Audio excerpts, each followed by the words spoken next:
আজ আমি কথা বলব সুনীল গঙ্গোপাধ্যায়ের লেখা 'কাকাবাবু সমগ্র' চতুর্থ খণ্ড নিয়ে। 'কাকাবাবুর' ফ্যানদের জন্য কিন্তু এই ভলিউমটা ভীষণ স্পেশাল। কেন স্পেশাল সেটা বলছি। কারণ এই বইতে কাকাবাবুর জীবনের সবথেকে বড় রহস্যটা ফাঁস হয়েছে। যেটা নিয়ে আমাদের সবার মনে অনেক প্রশ্ন থাকে যে কাকাবাবু খোড়া কিভাবে হলেন? অর্থাৎ কাকাবাবুর এই যে তার শারীরিক প্রতিবন্ধকতার পিছনে যে মূল রহস্যটা, কাহিনীটা সেটা কিন্তু এই খণ্ডে আমরা পাবো। আসুন তার আগে আমি দেখে নিই যে এই 'কাকাবাবু সমগ্রের' খণ্ডতে এটা ১৯৯৮ সালের প্রিন্ট। ২০১২ সালে আমি এটা ১০ম মুদ্রণে কিনেছিলাম। তখন দাম বেশি ছিল না। ৳২৫০ দাম ছিল। এখন হয়তো এটা ৳৬০০-৭০০ দাম হতে পারে। এখন দাম অনেক বেড়ে গেছে। ভূমিকা খণ্ডে কাকাবাবু বলছে, মানে আমি শুনলাম আমাদের কাকাবাবুই বলি, আমার ভাল লাগে। অন্যান্য চেহারা আর কাকাবাবু ছাড়া একই লক্ষণ রাখে, কেন জানি না আমরা। কাকাবাবু কেন খোঁড়া কিংবা কিভাবে তার পায়ে আঘাত লেগেছিল এ নিয়ে অনেকেরই প্রশ্ন আছে।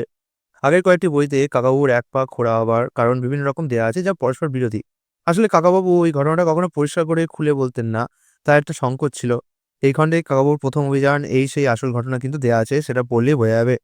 কেন এতদিন তিনি নিজের মুখে তা বলতে চাননি? জোজো অদৃশ্য বেরোবার পর অনেকে জানতে চেয়েছে চট্টগ্রাম, কক্সবাজারে গরিবদের বাড়িতে কিংবা কোনো ফাঁকা দ্বীপে বড়, বড় সাদা রঙের ৪ তলা বাড়ি সত্যিই আছে? না আমার বানানো? বানানো নয়, ঐরকম স্টর্ম সেন্টার বা ঝড়ের আশ্রয় সত্যিই আছে। যা আগের খণ্ডের কথা বলছে। তো চলুন এখানে আমরা দেখি যে কি আছে উপন্যাসে। আপনারা দেখতেই পাচ্ছেন এর উপন্যাসে কি রয়েছে। আগুন পাখির রহস্য, কাকাবাবু বনাম চোরা শিকারী, এছাড়া আছে সন্তু কোথায়, কাকাবাবু কোথায়, কাকাবাবুর ১ম অভিযান আর জোজো অদৃশ্য। এই হচ্ছে এই খণ্ডের সূচি। এবার আমি যাবো হচ্ছে প্রত্যেকটা খণ্ডের প্রত্যেকটা উপন্যাসের কি বিষয়বস্তু আছে সেই হিসাবে। বইয়ের শুরুতেই আপনারা দেখতে পাচ্ছেন রয়েছে 'আগুন পাখির রহস্য' এবং এই উপন্যাসটা প্রকাশিত হয়েছিল আনন্দ পাবলিশার্সে আনন্দমেলাতে ১৪০০ বঙ্গাব্দে বা ১৯৯৩ সালে। এটি কাকাবাবুর একটি খুব ভালো উপন্যাস এবং এখানে মূলত একটা প্রাচীন বহুমূল্য মূর্তিকে কেন্দ্র করে একটা রহস্য তৈরি হয়, যেটা কিনা কাকাবাবুকে সলভ করতে হবে। সেই কাকাবাবু আর সন্তু মিলে সেই রহস্যময় মূর্তিকে, প্রত্নতাত্ত্বিক চুরিকে কিভাবে একটা ফাঁস করে দেন এবং ধরা পড়ে যে চোরাচালানকারীরা, এখানে চোরাচালানকারী বলতে মূর্তি চোরাচালানকারীরা, সেটাই এই গল্পের উপজীব্য। ঠিক আছে? এটাই সেই গল্পের মূল বিষয়। তবে যাই বলেন, প্রত্নতাত্ত্বিক মূর্তিকে কেন্দ্র করে এই রহস্যজাল কেবল রোমাঞ্চকর তাই নয়, বরং ইতিহাসের প্রতি সুনীল গঙ্গোপাধ্যায়ের যে গভীর অনুরাগ, তারও কিন্তু পরিচয় বহন করে এবং পাতায়, পাতায় আপনারা ইতিহাসের সাথে যুক্ত হবেন। বহু অনেক তথ্য জানতে পারবেন, যেগুলো হয়তো আপনারা জানেন না বা আগে জানতেন না। তো খুব সুন্দর একটা উপন্যাস, খুব ইন্টারেস্টিং একটা উপন্যাস। অবশ্যই চা, বিস্কুট খাওয়ার সাথে, সাথে এটা উপজীব্য হবে এবং শীতকালের দিনে আপনারা খুব আনন্দ করে এই উপন্যাসটা পড়তে পারবেন। এরপরে দেখি অন্য উপন্যাস। এটির নাম হচ্ছে 'কাকাবাবু বনাম চোরা শিকারী' এবং আমার মনে হয় এই উপন্যাসটা নিয়ে একটা সিনেমাও হয়েছিল। আমার ঠিক মনে নেই। তবে হ্যাঁ, মনে হচ্ছে যে এরকম একটা উপন্যাস নিয়ে আমি একটা সিনেমা দেখেছিলাম। আমি ভুলও করতে পারি। তবে মনে হচ্ছে কেন জানি না উপন্যাস। যদি আপনারা জানেন সঠিক তথ্য তাহলে বলবেন। খুব ছোটবেলায় দেখেছিলাম তো এখন ঠিক মানে রিকল করতে পারছি না যে এই উপন্যাসটা থেকে নাকি অন্যটা থেকে। তবে এটা থেকে মনেই হয়, কারণ এর যে কাহিনীটা সেটার সাথে অনেকটা মিল পেয়েছিলাম। তো যাই হোক, এই উপন্যাসে অরণ্য এবং বন্যপ্রাণ সংরক্ষণ সুনীল গঙ্গোপাধ্যায় সেটা অত্যন্ত সুন্দরভাবে প্রতিপাদন করেছেন। এবং প্রকৃতির রুদ্ররূপ এবং মানুষের আদিম লোভের যে একটা সংঘাত চিরদিনই রয়েছে, সেই সংঘাতটা কিন্তু এখানে পরিষ্কারভাবে ফুটে উঠেছে। এটা আনন্দমেলায় প্রকাশিত হয়েছিল ১৯৯৪ সালে, মানে আগের উপন্যাসটার পরের বছরই। এবং এখানে আপনারা দুর্ধর্ষ চোরা শিকারী নাম শুনে বুঝতে পারছেন যে চোরা শিকারীরা কিভাবে কাকাবাবুদের মানে জব্দ করবে এবং কাকাবাবুরা চোরা শিকারীদের জব্দ করবে। একে অপরের সাথে ধুন্ধুমার লড়াই হবে এবং টানটান উত্তেজনা, টানটান রহস্য থাকবে এবং সবকিছু মিলিয়ে এই গল্পটা যারা জঙ্গল ভালোবাসেন তাদের জন্য কিন্তু অত্যন্ত ভালো হবে। ঠিক আছে?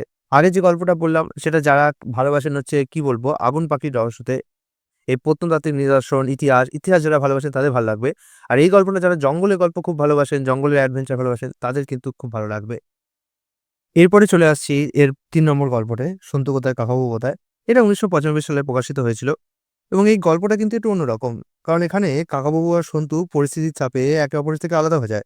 কাকাবাবুকে ছাড়া সন্তু কিভাবে একা, একা বিপদ সামলায় সেটাই এই গল্পের হাইলাইট এবং এই গল্পেই আমরা সন্তুর ম্যাচুরিটি, তার যে বোধ বুদ্ধির বিকাশ ঘটেছে, কাকাবাবু ছাড়াও যে সুন্দরভাবে সামলাতে পারে সেটার কিন্তু আমরা খুব সুন্দর একটা পরিচয় পাই এই গল্পটাতে। এর আগে আমরা সন্তু যত অভিযানে গেছে সেখানে মূলত কাকাবাবুকেই তার সাহায্যে আসতে হয়েছে।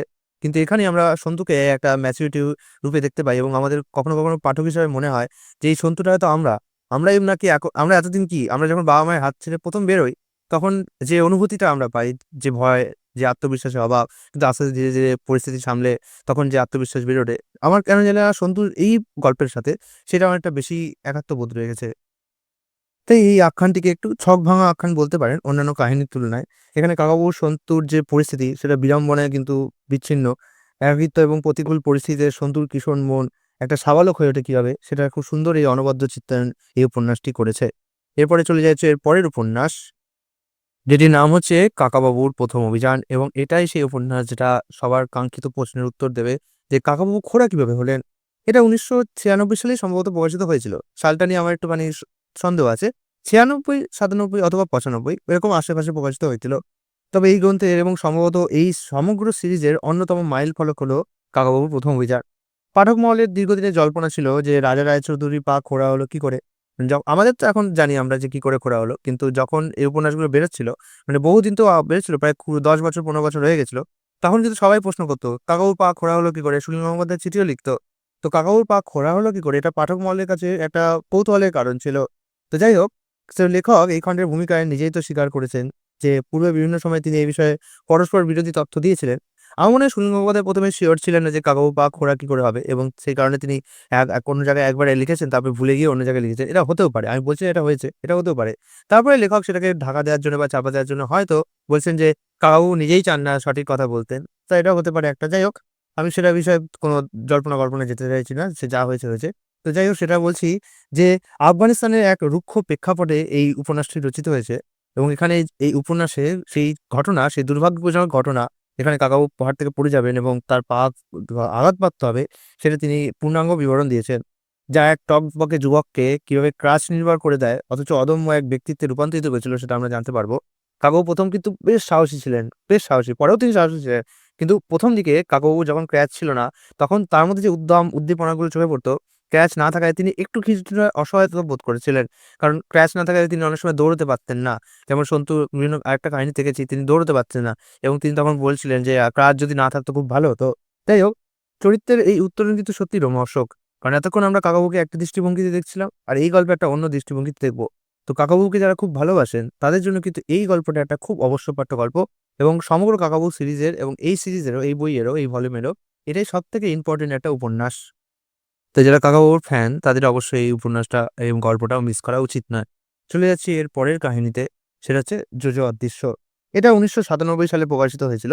এই গল্পের ব্যাকগ্রাউন্ড হচ্ছে আমাদের প্রতিবেশী দেশ বাংলাদেশ, এবং চট্টগ্রাম আর চট্টগ্রাম আর কক্সবাজারের প্রেক্ষাপটে এটা লেখা হয়েছিল। এখানে একটা ইন্টারেস্টিং তথ্য দিই, এই গল্পে বর্ণিত সমুদ্রের ধারে স্টর্ম সেন্টার বা ঝড়ের আশ্রয় কেন্দ্রগুলো কিন্তু লেখকের কল্পনা নয়, সেটা কিন্তু আগেই বলেছেন। ঠিক আছে? তো এখানে এই উল্লেখটা আবার এখানে রয়েছে। তো যাই হোক, এবারে আসছি আমরা এর গুণগত বিষয়ে। গুণগত মান কেমন? আচ্ছা, এই উপন্যাসটা যে এখন তো বাংলাদেশ ইন্ডিয়া রিলেশন খুবই মানে লো চলছে। তো সেই দিক থেকে বলতে গেলে আমি কি বলব, প্রশংসা করলে অনেকে বলতে পারেন যে আপনি বাংলাদেশ সাপোর্টার। তো আমি সেক্ষেত্রে বলব যে বাংলাদেশের কিন্তু খুব সুন্দর বর্ণনা সুনীল গঙ্গোপাধ্যায় দিয়েছেন। এবং এখন তো আমরা বাংলাদেশের ব্যাপারে অনেক কিছু জানি ইন্টারনেটের দৌড়াতে। বাট তখনকার দিনে মানুষের কাছে অত ইন্টারনেট যখন ছিল না, তখন এই বই-টই পড়েই তারা জানতে পারতেন বাংলাদেশের মানে ভেতরের মানুষ। এবং তখন যে সুনীল গঙ্গোপাধ্যায় যে বর্ণনাগুলো দিয়েছেন, সেখানে মানুষজন খুব হেল্পফুল ছিল। সবাই সাহায্য করছে, একে অপরের সাথে মিলমিশ ছিল। এখন যে নাড়া উঠছে যে ভারতীয়দের সরাও, ভারতকে বাংলাদেশ থেকে মুক্ত করো, ভারতের হস্তক্ষেপ সরাও। এরকম কিন্তু তখন ভাবধারা সেখানে ছিল না। তো সেই দিক থেকে এখন অনেকটাই পাল্টে গিয়েছে সময়। এখন যারা লিখবেন তারা হয়তো এরকম লিখতে পারবেন না। ঠিক আছে? যে ভারতীয় বাংলাদেশ ভাই, ভাই। কিন্তু এই উপন্যাসটা তখনকার প্রেক্ষাপটে যা লেখা হয়েছে, সেই হিসাবে দেখতে গেলে খুব সুন্দর বাংলাদেশের বর্ণনা, খুব চিত্রায়ন সুন্দরভাবে করা হয়েছে। এবং এর ফিকশনের ভূমিকাতেও যে উল্লেখ রয়েছে, সেটাও কিন্তু এখানে আমরা পাই। এরপরে আমরা কি বলবো? যে রহস্যভেদী নয়, বাংলা কিশোর সাহিত্যের এক কালজয়ী চরিত্রের সন্ধান করতে যারা চান, আমার অভিমত তাদের ব্যক্তিগত সংগ্রহে এই ৪র্থ খণ্ডটি থাকা কিন্তু আবশ্যিক। আজকের এই সাহিত্য আলোচনা যদি আপনার ভালো লেগে থাকে, এই গ্রন্থ আলোচনা ভালো লেগে থাকে, তবে লাইক এবং সাবস্ক্রাইব করে পাশে থাকবেন। কাকাবাবুর কোনো অভিযানটি আপনার হৃদয়ে স্পর্শ করেছে, তা কিন্তু কমেন্টে জানাতে অবশ্যই ভুলবেন না। শীঘ্রই দেখা হবে নতুন কোনো বইয়ের আলোচনায়। ভালো থাকবেন, সুস্থ থাকবেন। লাস্ট যাওয়ার আগে একটুখানি গ্রন্থের পেছন পৃষ্ঠা দেখিয়ে যাই, যেখানে আপনারা এবার কিছু বলব না। এখানে গ্রন্থের কোথায় কবে প্রকাশিত হয়েছিল, পাবলিশার অনুসারে বই গ্রন্থ আকারে সেটা দেখে দিতে পারেন। আমি যেটা বললাম সেটা পত্রিকা আকারে, কিন্তু গ্রন্থ আকারে এই দেখুন এটুকু রয়েছে। ঠিক আছে, ব্যাস।